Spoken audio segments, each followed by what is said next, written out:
Hello everyone, welcome back to our channel the twin bros. आज हम पढ़ेंगे class 12 का पहला चैप्टर द लास्ट लेसन।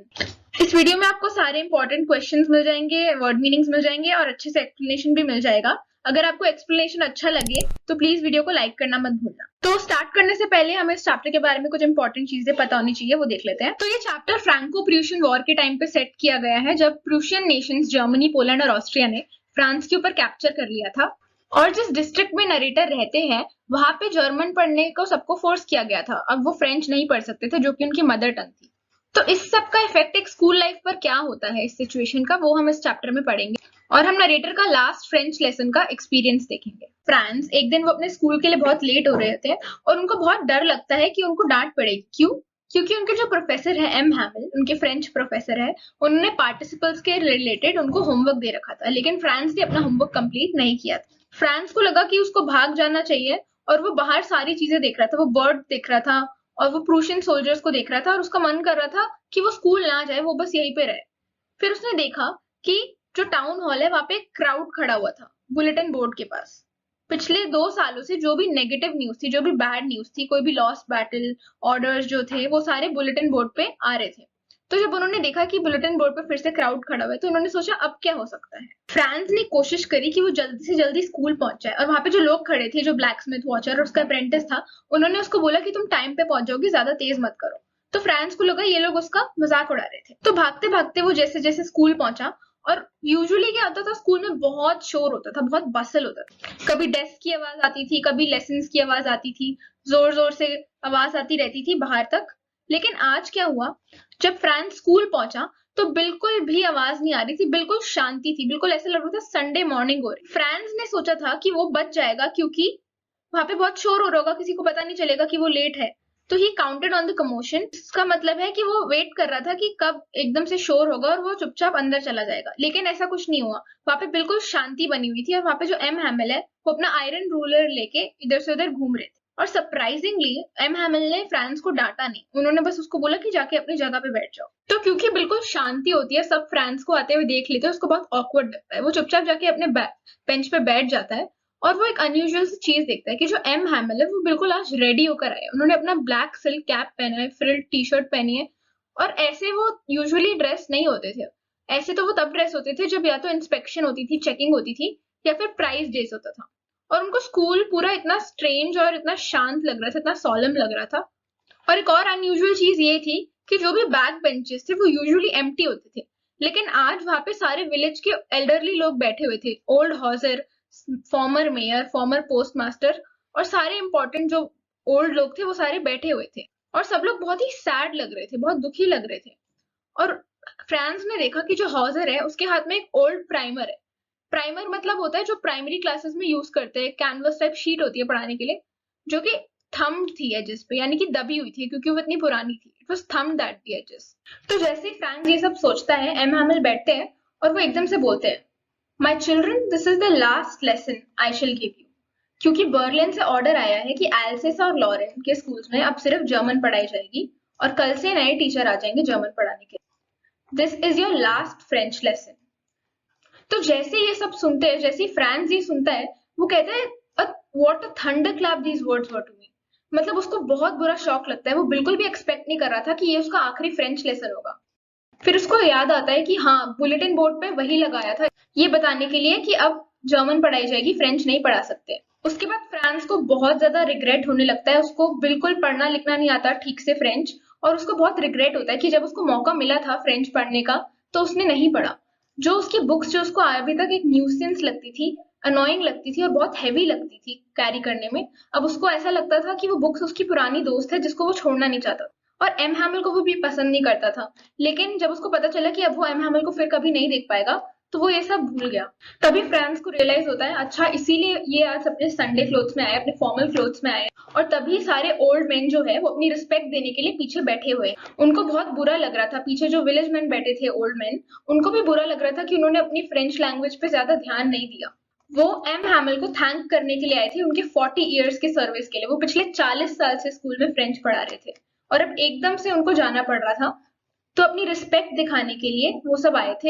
वैसे ही फ्रांस को अपना नाम सुनाई देता है, उसकी बारी आती है रिसाइट करने के लिए पार्टिसिपल्स। उसको बहुत रिग्रेट होता है कि उसने अपने पार्टिसिपल्स ठीक से नहीं याद करे। वो कहता है कि अब तो मैं इस पार्टिसिपल को याद करने के लिए कुछ भी दे सकता हूँ, लेकिन उसको पता था कि मैं पार्टिसिपल्स ठीक से नहीं बोल पाऊंगा और उसने जैसे तैसे बोला और उसने कुछ वर्ड्स मिक्सअप कर दिए। उसको डर लग रहा था कि अब एम हैमिल उसको डांटेंगे, पर एम हैमिल ऐसा नहीं करते। वो फ्रांस को समझाते हैं कि मुझे पता है तुम्हें खुद ही बहुत बुरा लग रहा होगा, इसलिए मैं तुम्हें डांटने नहीं वाला।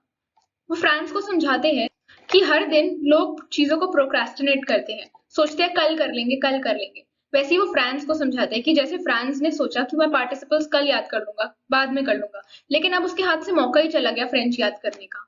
अब क्या होगा, जो दूसरे लोग हैं वो कहेंगे कि तुम फ्रेंचमैन कैसे हो। फ्रांस को अगर कोई कहेगा तुम फ्रेंचमैन हो, तो वो किस बेसिस पे ये चीज कहेगा कि हाँ मैं फ्रेंचमैन हूँ, क्योंकि ना उसको अपनी फ्रेंच लैंग्वेज पढ़नी आती है ना बोलनी आती है। एम हैमिल कहते हैं, you are not the worst poor little France. वो कहते हैं कि सिर्फ तुम्हारे ऐसा हाल नहीं है, सबका ऐसा हाल।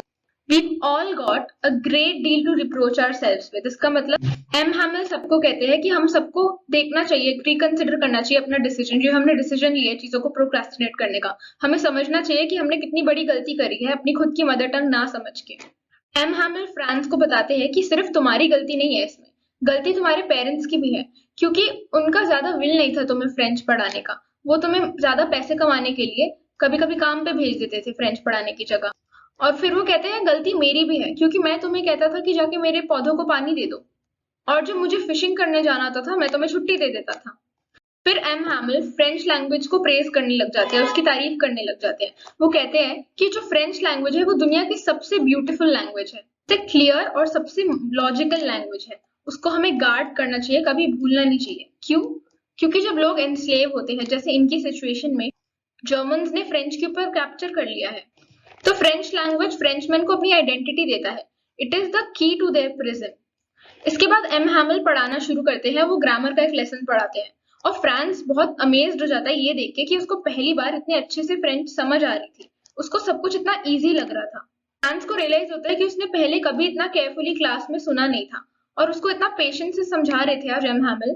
वो एक क्लास के अंदर सब कुछ बताना चाहते थे, एक क्लास में वो जितना बता सकते थे फ्रेंच के बारे में वो बता रहे थे, क्योंकि उनका लास्ट लेसन होने वाला था और वो चाहते थे कि बच्चे फ्रेंच के बारे में ज्यादा से ज्यादा याद रखें।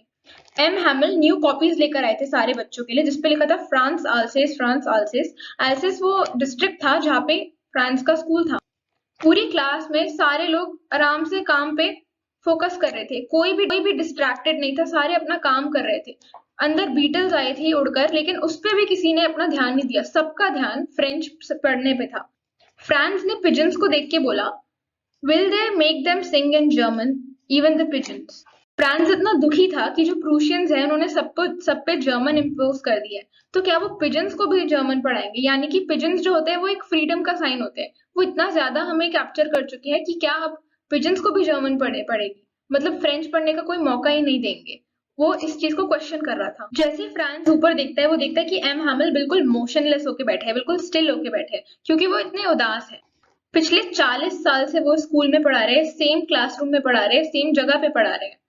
सिर्फ जो डेस्क और बेंचेस है वो थोड़े पुराने हो गए थे, बाकी सब सेम था। इनफैक्ट कई साल पहले उन्होंने एक हॉपवाइन प्लांट किया था, जो कि अब विंडो से लेके रूफ तक उग चुका था। वो बहुत ही हार्ट ब्रोकन हो चुके थे, क्योंकि अगले दिन उनको अपनी सिस्टर के साथ इस कंट्री को छोड़ के जाना पड़ रहा था। अब राइटिंग के बाद हिस्ट्री का लेसन होता है, जो ओल्ड हॉजर होते हैं वो भी अपना प्राइमर खोल के बैठ जाते हैं स्पेक्टिकल्स लगा के। वो भी रो रहे होते हैं, वो भी बहुत इमोशनल हो रहे होते हैं, क्योंकि उनका भी लास्ट लेसन होता है। ओल्ड हॉजर बहुत फनी वे में प्रोनाउंस कर रहे होते हैं सारे लेटर्स को, और ये देख के सब हंसना भी चाहते हैं और रोना भी चाहते हैं, क्योंकि उनका लास्ट लेसन होने वाला है। वैसे ही 12 बज जाते हैं और एंजेलिस बजती है, यानी कि प्रेयर बजती है चर्च की, और पीछे से प्रूशियंस की आर्मी भी आ जाती है। वैसे ही एम हैमिल उठते हैं और वो बहुत ही पेल लग रहे होते हैं, बहुत ही डल सा फेस हो जाता है उनका। वो कुछ कहना चाह रहे होते हैं, लेकिन एकदम से चोक कर जाते हैं। वो कुछ कह नहीं पाते क्योंकि वो इतने इमोशनल हो जाते हैं, इतने भावुक हो जाते हैं। वो वैसे ही पीछे मुड़ते हैं, ब्लैक बोर्ड पे बड़ा बड़ा लिखते हैं वीवे ला फ्रांस, इसका मतलब लॉन्ग लिव फ्रांस, और फिर वो कहते हैं आपकी क्लास खत्म हो गई है। Hello everyone, my name is Guru Tehenguria, co-founder of the Twin Bros YouTube channel, and he is my twin brother Dev. Just because of a constant love and support, जो हमारा ड्रीम था कि हम आपको बेस्ट क्वालिटी का education provide कर पाएं, अब वो धीरे धीरे पूरा हो रहा है। आप हमें हमारी इस जर्नी में सपोर्ट करने के लिए ज्वाइन बटन पर क्लिक करके चैनल का मेंबर बन सकते हैं। सुपर थैंक्स का यूज़ कर सकते हैं या फिर यूपीआई के थ्रू भी कंट्रीब्यूट कर सकते हैं। और हाँ, हमें बाकी प्लेटफॉर्म में भी ज़रूर ज्वाइन करिए और हमेशा याद रखिए कि आप सब बनेंगे टॉपर। इसी के साथ हमारा चैप्टर खत्म हो जाता है। वीडियो पूरा देखने के लिए थैंक यू। आई होप आपको एक्सप्लेनेशन अच्छा लगा हो। प्लीज़ वीडियो को लाइक करना मत भूलना। सारे इंपॉर्टेंट लिंक्स जो है, सारे इंपॉर्टेंट क्वेश्चंस के लिंक सब आपको डिस्क्रिप्शन में मिल जाएगा। इसके सिवाय आप हमें टेलीग्राम पे भी ज्वाइन कर सकते हैं। उस सब का लिंक, सारे अपडेट्स का लिंक आपको डिस्क्रिप्शन में मिल जाएगा। Thank you.